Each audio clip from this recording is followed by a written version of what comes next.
kama chama chini ya mwenyekiti wetu Mheshimiwa Rais Dr. Samia Suluhu Hassan, taifa letu liko salama. Shughuli za maendeleo zinaendelea vizuri. Mimi mwenezi wa Chama cha Mapinduzi nimefanya ziara mikoa zaidi ya 9 na wilaya karibia 20 na kitu. Watanzania huko mikoani wanafurahia utulivu na amani ya taifa letu. Lakini ukiingia kwenye mitandao ya kijamii unaweza ukahisi labda upo Darfur au upo Afghanistan, namna watu walivyo mabingwa wa kuandika na kupotosha.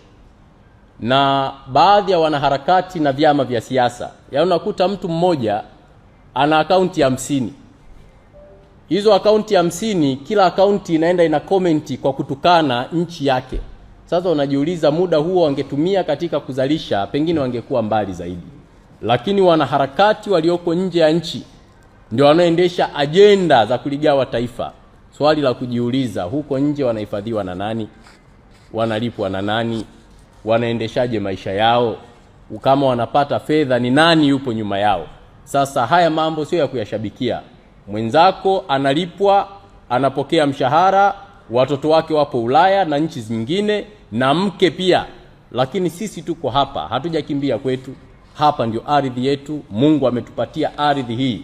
Ni jukumu letu na ni wajibu wetu kuilinda kwa nguvu zote. Tusikubali taifa letu likaharibiwa na watu wachache.